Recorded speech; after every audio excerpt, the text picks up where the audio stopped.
Bonjour tout le monde, j'espère que vous allez bien. Moi c'est Valérie, nutritionniste diététiste et aujourd'hui j'ai pensé vous amener dans ma préparation de friandises du temps des fêtes avec une petite touche de santé mais qui demeure complètement gourmande.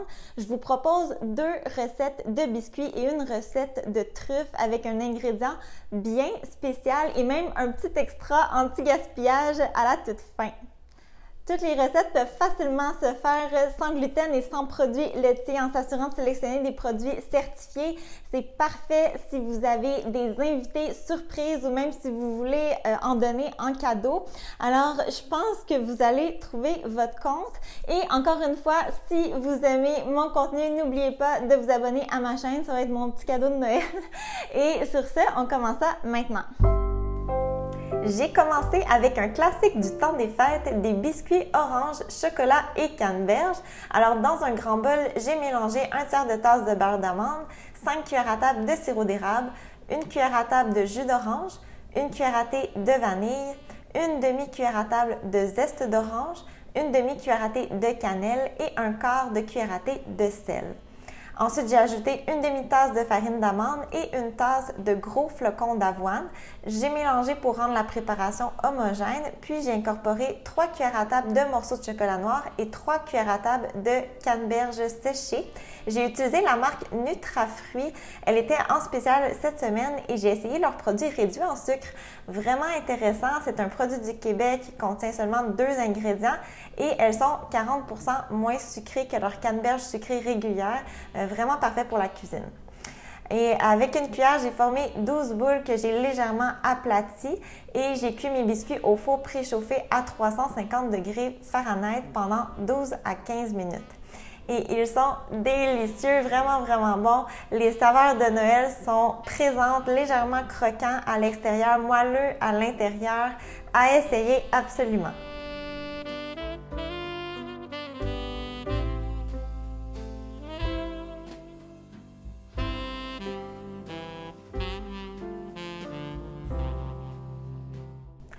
Les prochaines recettes sont tirées directement de blogs culinaires, alors je vais passer plus rapidement, mais tous les liens avec les instructions vont être dans la barre d'informations. Comme deuxième recette, j'ai réalisé des biscuits au sésame. Les biscuits sont réalisés à partir de tahini. C'est un beurre de sésame que j'utilise beaucoup en cuisine pour les recettes salées surtout, mais aussi sucrées comme ici. Ensuite, on a du sirop d'érable, de la vanille, des noix de Grenoble réduites en farine, du bicarbonate de sodium et 3/4 de tasse de farine. J'ai personnellement utilisé 1 demi-tasse de farine d'avoine et 1/4 de tasse de farine de sarrasin. Et la touche finale est essentielle dans mon livre à moi pour aller chercher le côté festif.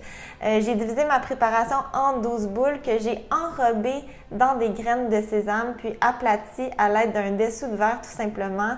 Le résultat final est vraiment magnifique, savoureux, légèrement sucré, croquant à la surface, mais l'intérieur fond dans la bouche, vraiment similaire à un biscuit sablé, parfait pour accompagner un thé et vous pourriez facilement varier les saveurs à mon avis en utilisant du miel plutôt que du sirop d'érable, des pistaches en remplacement des noix de Grenoble ou en ajoutant un peu de cardamome par exemple.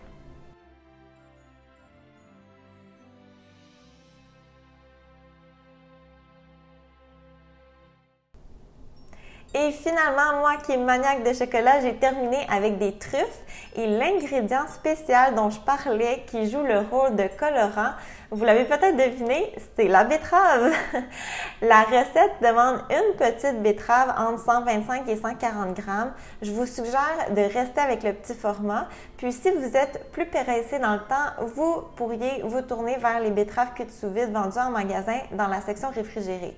Et outre la betterave, les truffes sont composées de dattes, de vanille, sel, cacao et de la farine d'avoine tout simplement.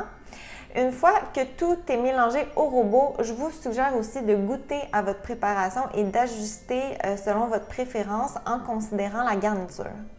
J'ai laissé la préparation un bon 2 heures au congélateur pour faciliter la formation des truffes et ça a vraiment bien été, mais si vous n'aimez pas vous salir les mains, je vous conseille fortement des gants.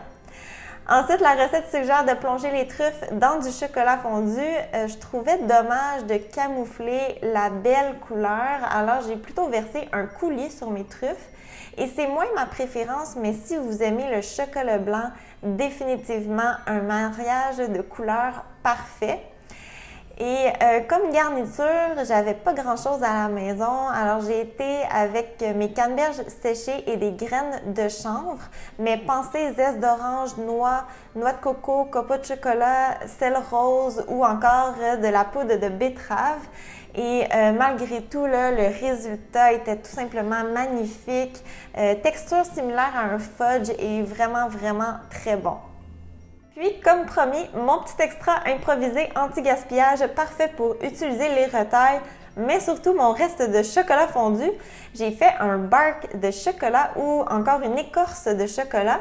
Donc, sur une plaque tapissée de papier parchemin, j'ai étendu mon reste de chocolat fondu, puis j'ai ajouté tout ce que j'avais sous la main. Cannes, fruits séchés et des petits fruits congelés. Mais pensez reste de biscuits, pretzel, canne de bonbons, zeste d'agrumes, fruits confits, beurre de noix. Les possibilités sont infinies. J'ai laissé figer au congélateur et c'est tout si simple que ça. Vous avez un chocolat personnalisé et c'est toujours excellent. Et voilà, c'est déjà tout pour la vidéo d'aujourd'hui. J'espère que je vous ai donné de très belles idées et je tenais à préciser, c'est aucunement nécessaire de faire des desserts santé dans le temps des fêtes. Ça arrive juste une fois par année, mais c'est vraiment mon fun de développer et d'essayer de nouvelles recettes. Que voulez-vous? Puis quand on peut combiner santé et plaisir, pourquoi pas? Donc, je vous souhaite une très belle fin de journée et on se revoit très bientôt. Bye bye!